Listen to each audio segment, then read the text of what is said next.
자, 이제 오늘부터 본격적으로 이제 사도신경 강해를 시작하겠습니다. 특별히 사도신경을 크게 세 파트로 나눠서 말씀을 드리겠다, 그렇게 설명할 바가 있습니다.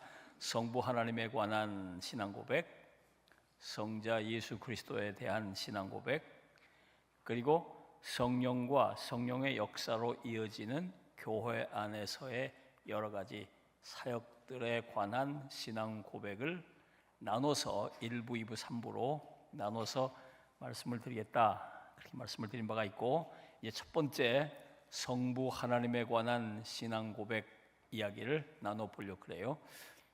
그 성부 하나님에 대한 신앙 고백에 있어서 가장 먼저 나오는 부분이 전능하신 하나님을 믿습니다. 우선 하나님의 이름에 관해서 우리가 공부를 할 필요가 있어요. 제일 처음 아브라함에게 알려주신 이름이 전능한 하나님이라. 이게 최초로 성경에 나오는 하나님의 이름을 최초로 알려주신 이름이 이 전능한 하나님이에요. 모든 것을 할 수 있는 분이시다, 그런 말이에요. 하나님은 원치 않는 일을 하시지는 않으시는 분이시니까, 하나님의 뜻과 관계없는 일을 하시는 분은 아니시니까, 하나님이 모든 걸 다 하실 수 있다라고 말할 때 약간의 어폐가 있을 수 있다. 그러니까 엄밀히 말하면 하나님은 원하시는 것은 다 하실 수 있는 분이시다, 그런 뜻이에요. 시편 135편 5절을 6절을 보면 이렇게 시인이 노래하고 있어요. 여호와께서 그가 기뻐하시는 모든 일을 천지와 바다와 모든 깊은 데서 다 행하셨도다. 하나님이 기뻐하시는 모든 일, 그 모든 일을 다 하셨다는 거예요. 원하시는 일, 기뻐하시는 일, 하고 싶으신 일, 못하는 게 없으셨다, 그 말이에요. 성경을 보면 여기 전능하신 하나님이라는 말을 이렇게 표현하고 있어요. 엘 샤다이라는 말을 쓰고 있어요. 엘 샤다이. 엘이라는 말은 아까 말씀드린 대로 하나님, 신이란 뜻이죠. 신, 하나님. 샤다이는 이거를 전능하신 하나님이라고 번역을 했어요. 전능하신 하나님. 근데 재미있는 거는 이 샤다이라는 말은 원래 어디서 나왔냐면 어머니의 젖가슴을 뜻하는 말에서 나왔어. 옛날에는 아이가 배고파서 울면 누구도 달랠 수가 없죠. 아빠가 뭘 해보려고 해도 자기가 먹던 음식을 나눠주려고 해도 할 수가 없잖아요. 울음을 그치지 않아요. 계속 배고프니까 보채기만 하잖아요. 아이가 아직 이유식도 먹을 때가 아니니까 젖 이후에 뭘 먹을 수 있겠습니까? 다른 사람은 어떻게 해결할 수가 없는 거예요. 젖 달라고 우는 아이, 다른 사람은 해결해 줄 수가 없어요. 그런데 엄마가 딱 아기를 품에 안고 이 젖을 물리면 애는 울음을 딱 그친다, 그 말이에요. 애를 울음을 딱 그친다. 하나님이 그렇다는 거예요. 하나님만 우리 문제를 해결하고, 하나님만 우리의 필요를 채우고, 하나님만 우리를 구원할 능력이 있다는 것. 그런 의미에서 신학자들은 이 엘샤다이를 모든 것을 충족하게 공급하시는 전능하신 하나님, 그런 뜻으로 설명을 하고 있는 거예요. 하나님은 우리의 필요를 다 채우실 수 있는 분이시다. 우리의 욕망을 채우는 게 아니에요. 우리의 필요를, 우리를 구원하시고 우리를 먹이시고 입히시고 모든 걸 다 하실 수 있는 분이시다. 참, 하나님이 찾아오신 이 때를 우리가 생각해 봐야 돼요. 우리 두 가지를 깊이 생각하게 됩니다. 하나는 전능하신 하나님이 찾아오신 때가 언제냐 하는 거예요. 내 힘으로 할 수 있는 게 아무것도 없다고 모든 걸 포기하고 내려놨을 때예요. 지난 13년 동안 아브라함은 모든 걸 다 포기하고 내려놓고 침묵하고 있었어요. 86세 이후에 13년 동안. 그동안 아브라함이 가나안 땅에 들어온 뒤에 문제가 생기면 자기 힘으로 해결해 보려고 안간힘을 썼어요. 기근이 생기니까 하나님께 묻지도 않고 자기가 애굽으로 피난을 갔어요. 조카 롯에게 문제가 생기자 군사를 이끌고 가서 자기가 해결한다고 막 나섰어요. 말씀드린 대로 아내가 아이를 낳을 수 없게 되자 자식을 얻으려고 첩을 들여가지고 아들을 낳았어요. 그러는 동안 하나님은 팔짱을 끼고 지켜만 보고 계신 거예요. 팔짱을 끼고 지켜만 보고 계신 거예요. 어떻게 하나 보자. 너 어떻게 하나 좀 보자 하고 지켜보신 거예요. 하나님하고 약속했으면 하나님께 다 맡기고 무슨 일이 생기면 하나님께 묻고 하나님의 인도를 받아야 할 텐데 아직도 자기가 하려고 막 폼을 잡는 거예요. 하나님이 그래 너 어떻게 하나 보자. 그리고 이제 99 돼서 아이고 나는 아무것도 할 수 없습니다 하고 두 손 두 발 다 들었을 때 그때 비로소 하나님이 찾아오시는 거예요. 그리고 이름을 소개해 주셨어요. 나는 전능한 하나님이다. 이 때가 중요해요. 출애굽기 14장 13절을 보면 모세가 이렇게 얘기하죠. 너희는 두려워하지 말고 가만히 서서 여호와께서 오늘 너희를 위하여 행하시는 구원을 보라. 여호와께서 너희를 위해 싸우시리니 너희는 가만히 있을지어다. 가만히 있을지어다. 가만히. 보세요. 앞에 바다가 홍해 바다가 놓여 있죠. 뒤에 막 그냥 애굽의 군사들이 막 쳐들어와요.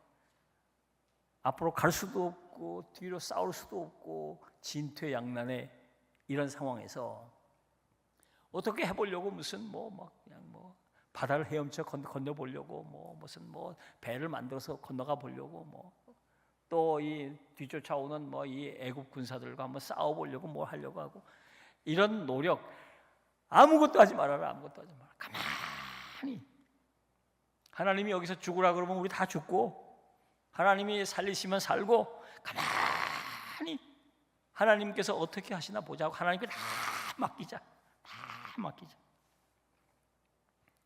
그때 홍해가 갈라진 거예요. 그때 홍해가 갈라진 거예요. 우리가 뭘 자꾸 하려고 그러면 하나님께서 행하시는 일에 방해가 돼요. 그리고 하나님의 행하시는 일을 기대하기보다는 내가 무슨 일을 하고 이것이 이루어질 걸 여기다 기대한다 그 말이에요. 그리고 그 일을 하나님이 도우셔서 잘 되면 하나님께 영광을 돌리지 않고 자기가 뭘 잘해서 그래. 내가 말이지 내가 이렇게 수고하고 내가 이렇게 기도하고 내가 이렇게 애쓰고 내가 이렇게 해가지고 이렇게 됐다. 이제 그런 소리를 할 테니까 하나님께서 어떻게 되나 지켜보자. 이게 다 아무것도 안 했는데 하나님이 어떤 역사를 이루실 때 하나님이 하셨습니다. 하나님이 하셨습니다. 그렇게 하나님께 온전히 찬양을 할 수 있지 않겠어요?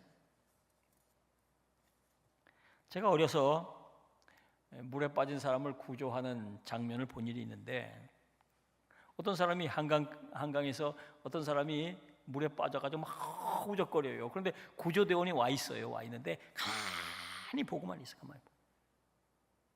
가만히 보고만 있어. 조금 있으니까 허우적대던 사람이 지쳐가지고 꼬르르 물속에 가라앉기 시작해요. 그때 뛰어들어가더라고. 그때 뛰어들어가가지고 딱 뒤에서 목을 탁 이렇게 쳐들어 잡아가지고 그때 끌고 나오더라고. 막 펄펄 뛸 때는 들어갔다가는 막 구조대원까지 같이 잡아가지고 같이 다 정말 힘드니까. 마찬가지예요. 우리가 아직 전능하신 하나님을 체험하지 못하는 이유도 아직도 우리가 우리 힘으로 뭔가 해보려고 지금 허우적거릴 때 하나님은 지켜만 보고 계신 거예요. 전능하신 하나님을 만날 수가 없어요. 그럴 때는 하나님께 다 맡기고 주님 제가 할 수 있는 일은 없습니다. 이게 중요해요. 이게 중요해요. 그럴 때 전능하신 하나님을 만나게 되는 거예요.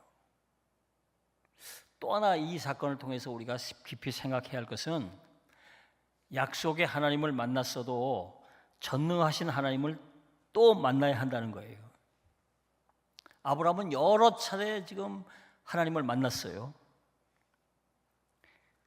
그러니까 하나님과 맺은 이 약속이 흔들릴까 위험할 때, 그 아슬아슬한 때 하나님이 다시 찾아오셔서 그 첫 약속을 재확인하시는 거예요. 컨펌 하시는 거예요.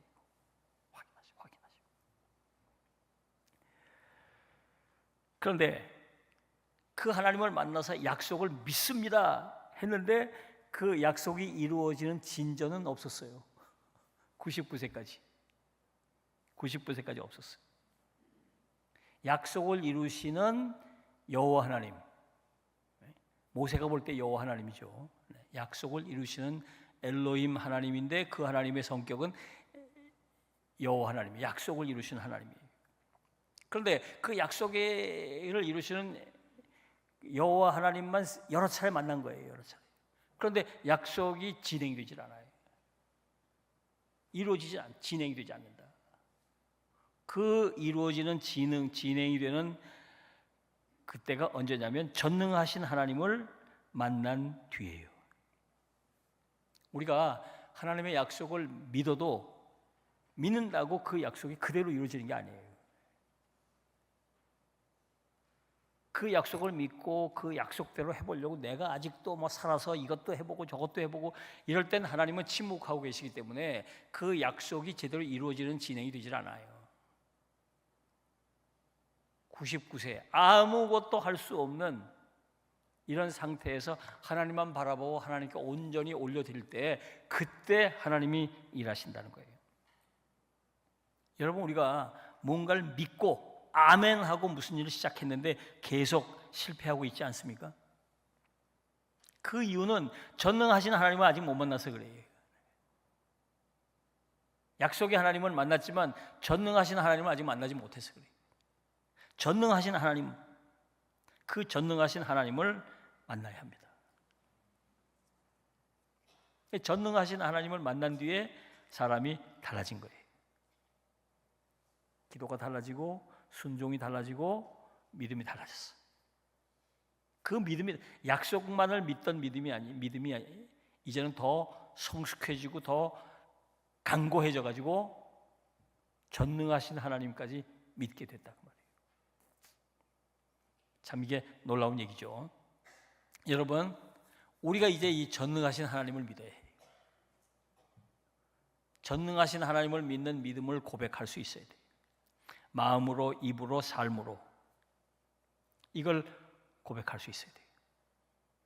이런 믿음과 이런 고백이 우리의 기도를 변화시키고 우리의 순종을 변화시키고 또 우리를 통해서 하나님께서 놀라운 역사를 일으키시는 것입니다. 자, 다시 한번 이 말씀을 마음으로 깊이 새기고 함께 고백해 보겠습니다. 나는 전능하신 하나님을 믿습니다. 여러분들이 정말 전능하신 하나님을 제대로 믿고 고백할 수 있게 되길 바랍니다. 기도하겠습니다. 하나님 아버지, 감사합니다. 오늘 저희에게 또 깨닫게 해주시고 가르쳐 주셔서 감사합니다. 전능하신 하나님을 믿는 일이 얼마나 중요한 것인가, 그것이 얼마나 소중한 것인가를 깨닫게 됩니다. 저희도 아브라함처럼 전능하신 하나님을 믿게 하여 주옵소서. 예수님의 이름으로 기도하옵나이다. 아멘.